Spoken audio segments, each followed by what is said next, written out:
ئەم کاتتان باش بەڕێزان ژینۆ محەممەدم لە کوردستان 24ەوە باسی ڕۆژان پێشکەش دەکەین. سونەکان پرۆژەی بە هەرێمکردنی ناوچەکانیان جارێکی دیکە زیندوو دەکەنەوە و بەشێکی لایەنەکانیان باز لەستەمەکانی حکوومەتی فیدراڵی دژی خەڵک و ناوچەکانیان دەکەن. ئەوان باز لەوە دەکەن کە چاویان لە بەهەرێمکردنی ناوچەکانیانە و ئیتر چاوەڕێی بەڵێنەکانی بەغدا ناکەن، وەک خۆشیان باسی لێوە دەکەن.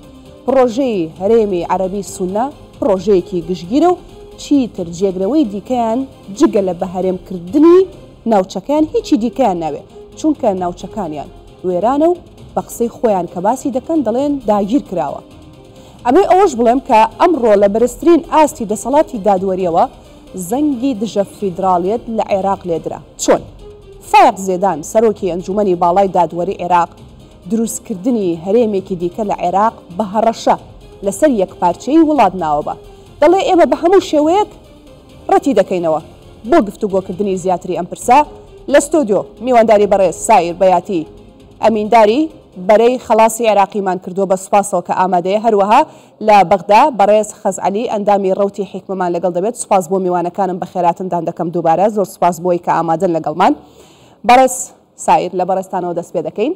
سوپاس جارێکی دیکە. دەمەوێت باز لەوە بکەم داواکاری بە هەرێمکردنی ناوچە سونەکان لە چیەوە سەرچاوەی گرتووە؟ هۆکار و پاڵنەرەکانی ئەو داوایی ئێوە چییە؟ شەوتان باش، شەوی ئێوە بینەرانی کوردستان 24 باش بێ. سوپاس بۆ میوانەکەتان لە بەغدا. ڕاستەکەی ئێمە لە بنەڕەتی یاسا و دەستورەوە ویستومانە هەڕێمێک دروست بکەین بۆ ئەوەی کە ئاوارەکان بگەڕێنینەوە ئەو ملیۆنان ئاوارە و پەنابەرانەی کە ئاوارە بوونە تووشی پەنابەری بووینەوە کۆتایی بۆ بارودۆخی خنکان و بێسەروبەریە بهێنین کە ماوەی 10 ساڵە بەردەوامە بەهۆی پرۆسەی کۆسپێکردنی بە زۆرم لێ بەهۆی کارەکانی ڕێکخراوی داعش و دواتر ڕۆژانی ڕزگارکردنەوەی پێی دەگوترێ ڕزگارکردنی شارەکان. ئێستا شارەکان لە دەژێر دەستی گروپەکانی حەشدی شعبی و شعبی دێن. زۆربەی ئەو شارانە وێران بوونە، خاپۆرکراون و زیاتر لە 3 بۆ 4 پەنابەر لە دێرەوەی عێراقدان. ئێمە زیاتر لە 1,200,000 ئاوارەشمان هەیە کە ئاوارە لە نێو عێراقدا. ئێمە زیاتر لە 700,000 ئاوارەمان لە هەرێمی کوردستان هەیە، کەواتە کێشەی زۆرمان هەیە. چۆن ئەم کێشانە کۆتایی پێبین و ئازارەکانمان کۆتایی پێبین؟ پێویستمان بە هەرێمێکی ئیداریە لەو هەرێمە. ئەو خاکە لە بەغدا بێئومێد بوون. ڕاستەکەی ئێمە ماوەی 10 ساڵە داوا لە حکوومەتی فیدراڵی دەکەین کە چارەسەرێک بدۆزێتەوە بۆ ئەم کارە ساتی خەڵک تێکەوتووە، خەڵک لەم بارودۆخە ڕزگار بکات، بەڵام هیچ وەڵامدانەوەیەکی ئەرێنیمان ڕاستەقینەمان نەبیست و بارودۆخەکە هەروەکو خۆیەتی هێشتا زۆرێک لەو کێشانە لە لاوسەکانی ئێمە ڕوودەدەن. تا ئەم ساتی ئێمە قسەی تێدا دەکەین بە هەمان شوێ. بۆیە داوامان کردووە لە ڕێگەی دەستور یاساوە هەرێمێک وەکو هەرێمی کوردستان بۆ ئێمە دروست بکرێت. دوای ئەوەی کە ئێمەش ئاوارە کراوین، ئێمە لە هەرێمی کوردستان بووین بینیمان کە جیاوازیەکی چەند گەورەی هەیە لە نێوان هەرێمی کوردستان و پارێزگاکانی دیکە. بۆیە ئێمەش هیواخوازین هەنگاوی هاوشێوەی هەرێمی کوردستان بەهاوێژین و هەرێمێکی عەرەبی پێک بێنین، پێکهاتەی عێراقی تێدا بن وەکو ئەوەی ئێستا ئەو پێکهاتە عێراقیەکان لە هەرێمی کوردستان. ئەوەی کە چۆن دەتانەوێت ئەزموونی هەرێمی کوردستان بگوازنەوە بۆ ناوچەکانی دیکەی عێراق، بەڵام دەمەوێت ئەوەش بپرسم، ئایا بە هەرێمکردنی ناوچەکانتان کێشەکانتان چارەسەر دەکات؟ بەدڵنیاییەوە کێشەکانمان چارەسەر دەکات. سەرکردایەکی هەرێم دەبێت، حکوومەتی بۆ هەرێمەکە دەبێت دوور لە ئەجەندای دەرەوە، دوور لە سیاسەتی دەرەوە، دوور لە گەندەڵکاران و دۆسێ گەندەڵی. بەدڵنیاییەوە دوور دەبین لە گەندەڵکاران و تیرۆریستان ئەوانەی کە ئێستا لەم ناوچانە هەن. بەدڵنیاییەوە سەقامگیری بەخۆمەوە دەبین. ئێمە هەم ئەسمان بۆ شەکردو. كم جور تيرور؟ الكثير من الميليشيات زۆر لە میلیشیاکان لە گروپە چەکدارەکان ناوی ڕاستەقینەی خۆیان بۆ بەکاردێن، بەڵام ئەمانە میلیشیای تیرۆریستین. ئەمە لە دوانی فەرمی بەڕێز سەرۆکوەزیرانی عێراق محەممەد شیع سوودانی سەبارەت بۆ میلیشیا نەگوتێتی ئەوەی کە ئەم گروپە چەکدارانە دەیکەن لە کاری تیرۆریستی لە هێرشەکانیان بۆ سەر فڕۆکەخانە و هەرێمی کوردستان و بنکەکان ئەمە کردەوەی تیرۆریستیە. چی ئەم کردەوەوانە دەکات؟ گروپە چەکدارەکان میلیشیا تیرۆریستیەکان ئەم کارە دەکەن بابەتی مقاومە و ئەم ئەم جۆرە شتانەش من پێم وایە ئەم زۆرە قسانە عێراق خۆی داگیر نەکراوە تا تۆ باسی بەری مقاومە بکەیت. عێراق ماوەیەکی زۆر ئازاد کراوە 20 ساڵە عێراق ئازاد کراوە وەکو ئەوەی کە ئەوان باسی دەکات. ئەمڕۆ عێراق لەلایەن میلیشیاکانەوە داگیر کراوە، هیچ داگیرکاریەک نەجگە لە داگیرکاری میلیشیاکان. باسی کام داگیرکاری دەکەن. ئەگەر داگیرکاریەک هەبێت بەرەز سەرۆکوەزیرانی عێراق ئاماژەی پێ کردووە، سەرکردە سیاسیەکان باسییان کردووە، مەرجعیەتی دینیش باسییان کردووە، با جیهاد ڕابگەین و ئێمەش جیهاد بکەین و دەگەڕێ مۆلات گفتوگوی زیاتر دەکەین. بەڕێز کەرەم لێرەوە جارێکی دیکە سڵاوت لێبێ. ئەمە ئەو بپرسم گوێمان لێتی وە پێشتریش باس کراوە کە پێکاتەی سونە داوای بەهەرێمکردنی ناوچەکانیان دەکەن و ئەمە جاری یەکەم نییە کە ئەم داوایە دەکرێت. بۆچی ڕێگەیان نادەن ئەم بەهەرێمکردنە ڕوو بدا لە ناوچە سونە نشینەکان کە دەڵێن بۆ ڕێگەیان نادەن مەبەستم حکوومەتە؟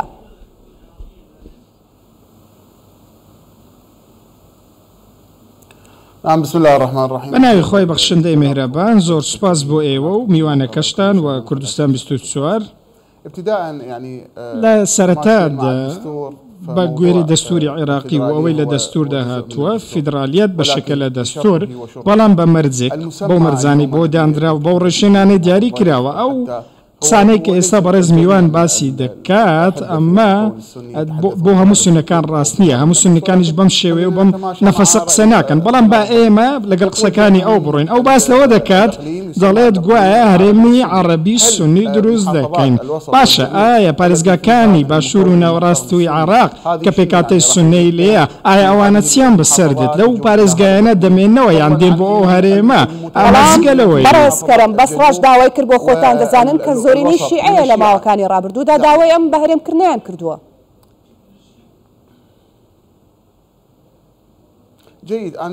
زۆر باشە من باس لەوە دەکەم کە ئەمە بابەتێکی ژوور سروش نییە کە شتێکی سیر و سەمەرێنیە کە داوتکەن. ئەمە لە دەستور هەیە عێراق دەوڵەتێکی فیدرالیە دەکرێمە بۆ ئاراستەیە بڕۆین، بەڵام بە مەرج و ڕێشوێنی تایبەتی خۆی.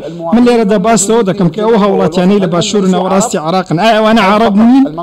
ئایا تەنیا ناوچەی خۆراوەی عێراق عەرەبی لێیە؟ بۆی ئەم ناوانە ڕەنگە ببنەوە ڕوژاننی بەرامبەرەکە، چونکە جۆرێک لە بریندارکردنی بۆ یەکانگیری خاکی عێراقی تێدێ.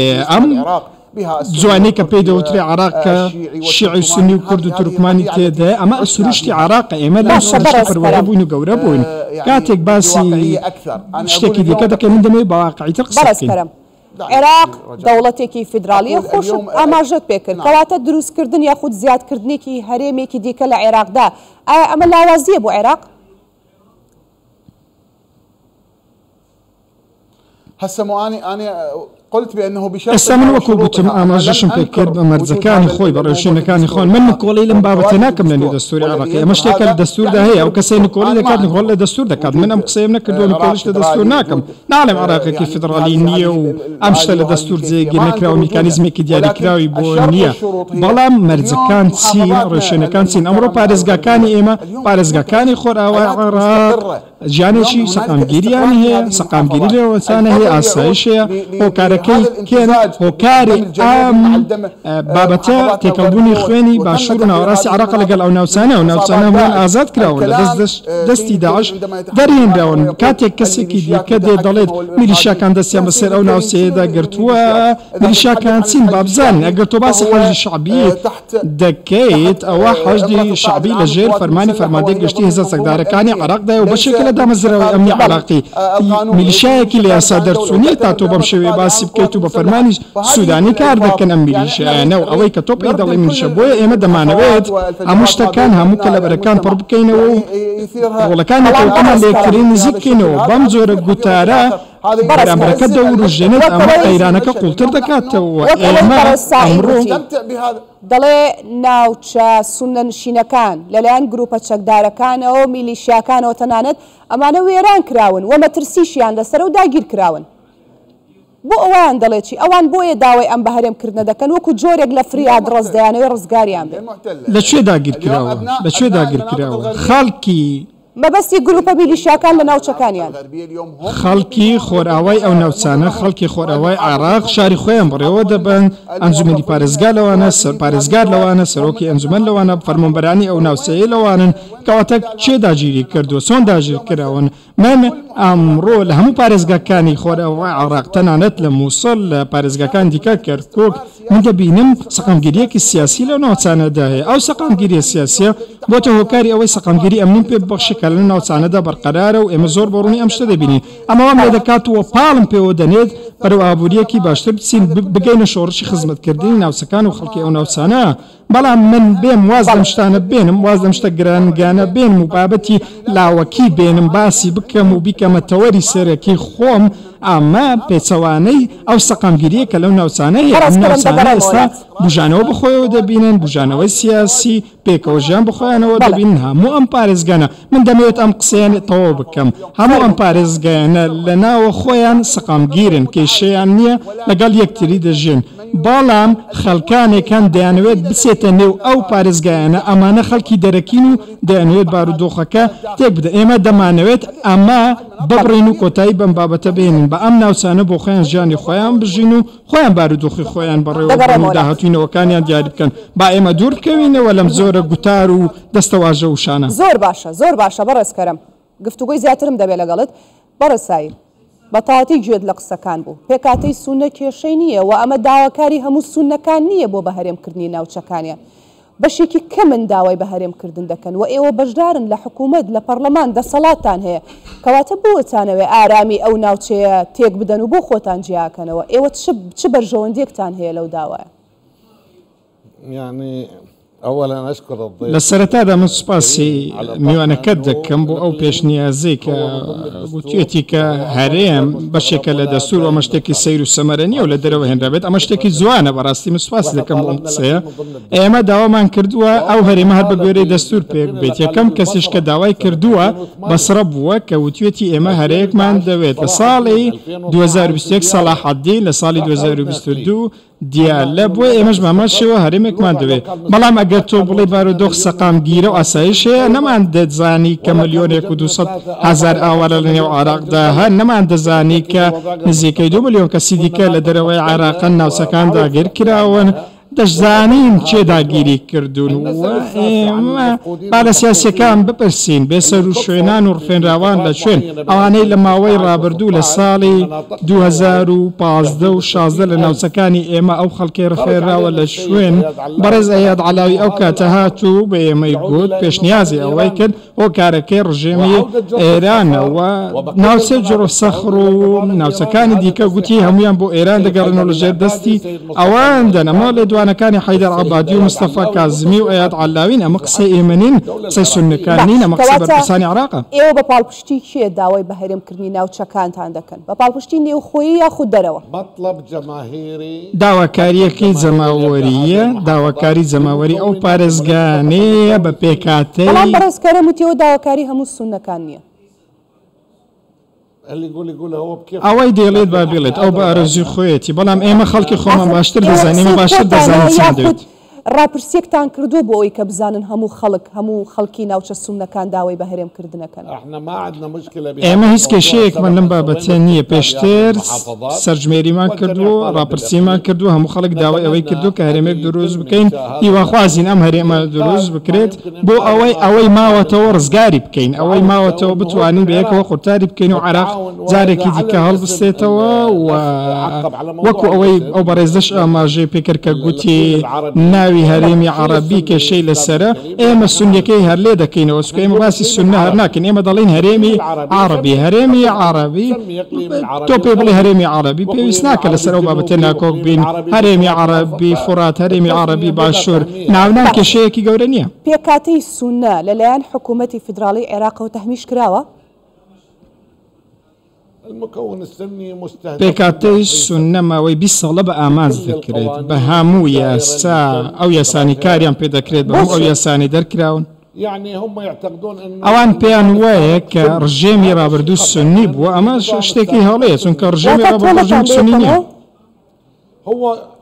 مو انتقام بل اكثر تۆڵەکردنەوە نییە بەڵکو لە تۆڵەکردنەوە زیاترە ئەوەی بەسەر پارێزگاکانی ئێمە هاتووە زۆر لە تۆڵەکردنەوە گەورەترە باشەوە ئێمە بین ئێستا باسی ئەوە بکەین دەکرێت ملیۆنان کەس دەستگیر بکەیت بە تۆمەتی هەڵبەسترا و ئێمە ئەو هەموو خەڵکەمان دەستگیر کراوە ئایا دەکرێت ئەو ژمارە زۆرەی هەموو بڵێ هەمویان داعشن و هەمویان لە زیندانن تەنانەت لێ دوانە فەرمیەکانیش لێ دوانە فەرمی وڵاتیان دەگوترێت کە ژمارەی داعش ناگەتە 25 بۆ 30,000 بەڵام ئەو ژمارە دەستگیر کراوە زۆر لەوە بەرزترە ئەو هەموو ژمارەیە کە بۆ تۆمەتبارکراون کە داعشن تەنیا بۆ دوورخستنەوەی خەڵکن لەو ناوچەیە بۆ کۆسپێکردنی زۆرم لێن بۆ گۆڕینی دیموگرافیای ئەو ناوچانەیە لە ڕێگەی هێنانی خانەوادە لە دەرەوەی ئەو ناوچانە بۆنەی ئەو ناوچان تەنانەت لە دەرەوەی عێراقیش خەڵکیان هێنەوە ئێمە ئەمڕۆ بە دوای سەقامگیری و یەکانگیری دەگەڕین دەستخۆش بەڕێز کەرەم بۆچی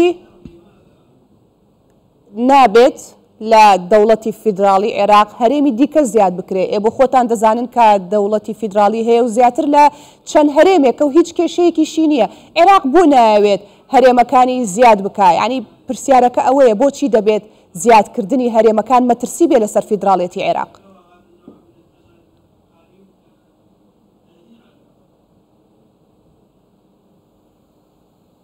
لا بالتأكيد هو نەخێر بە دڵنیاییەوە بابەتەکەەوە نیە کە ئێمە ڕەتی بکەینەوە بە شێوەیەکی ڕاها بەڵام ئێمە ڕەتی دەکەینەوە لەم بارودۆخەی ئێستا ئەو هۆکارەکەشی بۆ ئەوە دەگەڕێتەوە کە چەند شتێکم پێویستە لە بەرچاوی بگرێت ئێمە لە ناوچەکانی خۆراوای عێراق ئەو ناوچە بەڕێزانەی ئێمە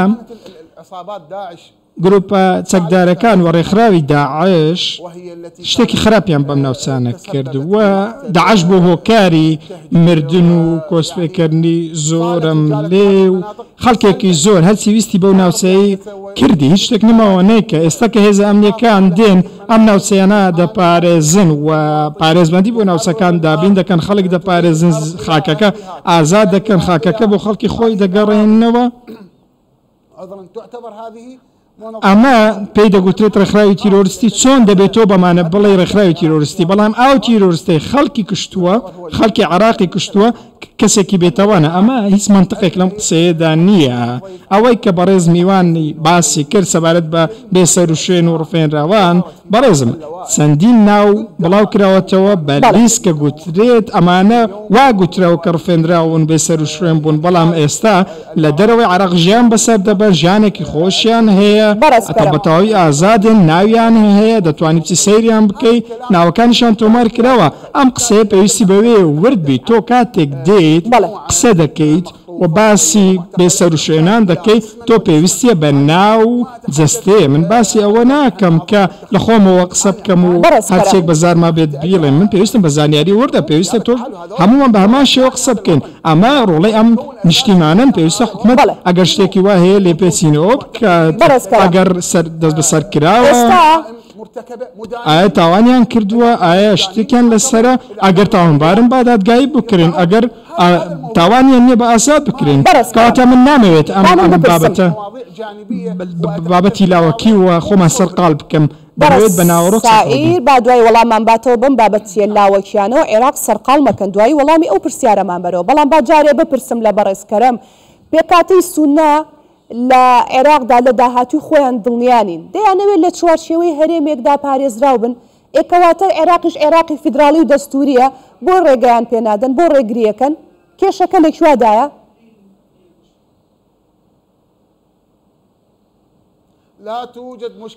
هیچ کێشەیەک لەوەدا نییە بەڵام بارودۆخی ئێستا ڕێگری هەیە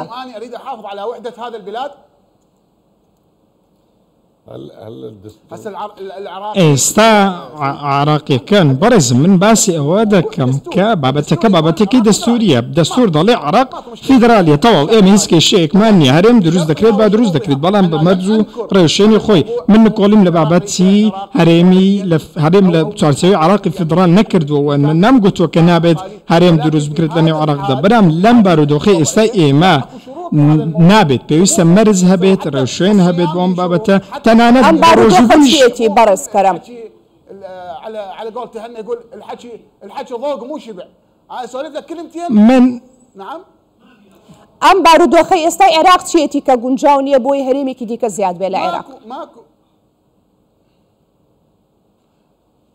اليوم هذه المناطق ئەمڕۆ ئەم ناوچانە ناوچەی ئازادکراون پێویستیان بەوەیە حکوومەتی فیدرالی جارێکی دیکە ئەو ناوچانە ئاوەدان بکاتەوە و ئەمە لە خشتەی کاری حکوومەتدا ئەمە لەسەر ئاستی خزمەتگوزاری شتێکی دیکە هەیە لە سیاسیەوە کێشە هەبوون کێشەی سیاسی لە ناوچەکەدا هەبوون ئێستا حکوومەت دێ ئەم کێشانە چارەسەر بکەن و بەشێکی زۆری کێشەکان چارەسەر کراون ناوچەکان هەبژانی ئەنجومەنی پارێزگاکانیان لێکراوە ئەمڕۆ پارێزگای کەرکووک کە هەبژانی لێکراوە لە ساڵی 2005 هەڵبژانی لێ نەکرابوو بەڵام هەڵبژاردننی لێکرا ساڵی ڕابردوو حکوومەتی خۆزەیی هەڵبژێدرا ئەمڕۆ ئێمە نیازمان وایە حکوومەتێکی خۆزەیی دروست بکرێ حکوومەتێکی بەهێز بێت لە نەوە و خەڵکی ئەو ناوچەیە لە خەڵکی پارێزگای ناوچەکە بۆی ئەم ناوچانە پێویستیان بە بناغەدانانە بناغەیەکی باش دروست بکەین ئەو کات بێن باسی ئەم شتانە بکەن ئەم بابەتانە بکەن من باسی ئەوە ناکەم کە من کۆڵیم لە شتە کردووە با بەڕێسایر وەڵامی و پرسیارەمان بداتەوە وابزانین بۆچی بەشتی لاوەکیەوە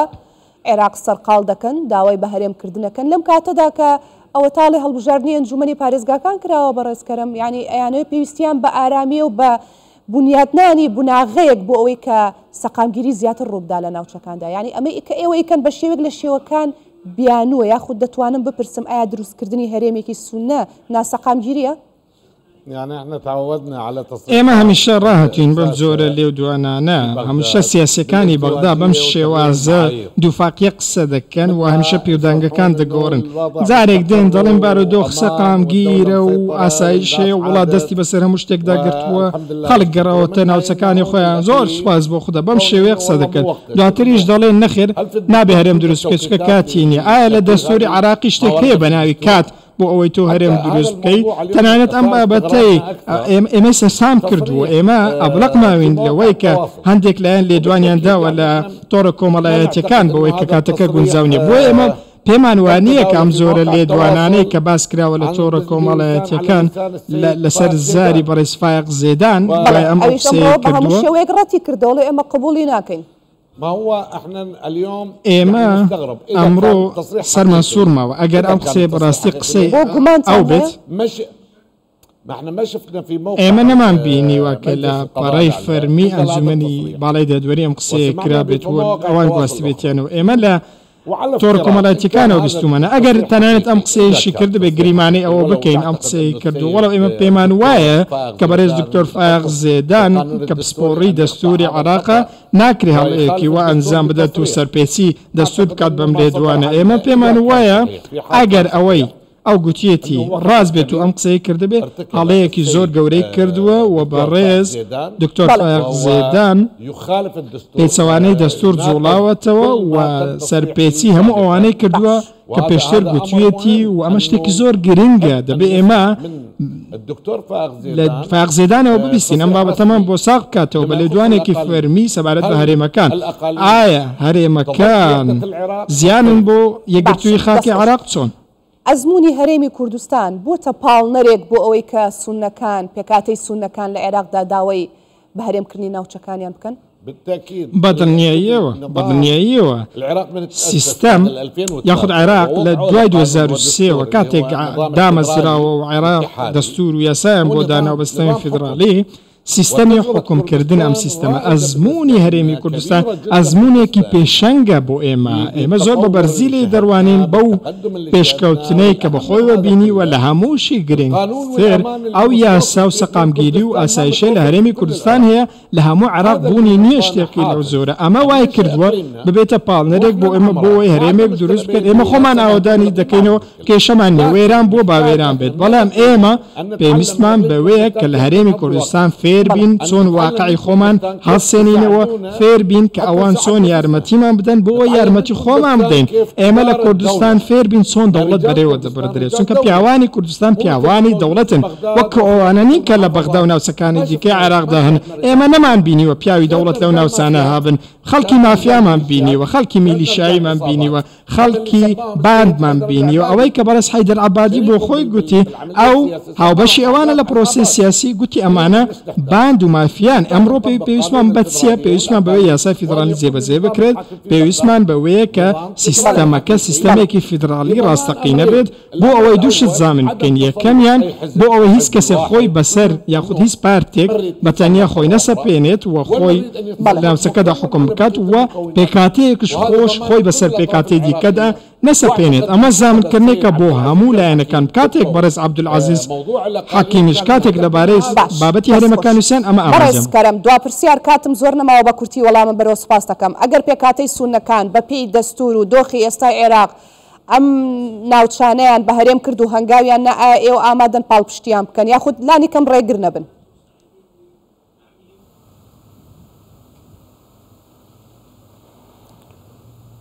المكون السني هو شريك پێکاتەی سنی هاوبەشی سەرەکی نیشتیمانی عێراقە، پێکاتەیەکی گرنگە، پێکاتەیەکی بنەڕەتی ئەم نیشتیمانەی ئێمەیە. جگە لەوەی لە پرۆسەی سیاسیش هاوبەشێکی سەرەکی ئێمەیە. من پێم وانییە کە کاتێک ئێمە باسی دراوسەیەک دەکەین لە قسەکردن، من هەرگیز ناتوانم واوێنەی بکەم کە دراوسەیەک وەکو دراوسەیەک مامەڵ لەگەڵدا بکەم، بەڵکو ئەمە بەشێکە لە جەستەی عێراق.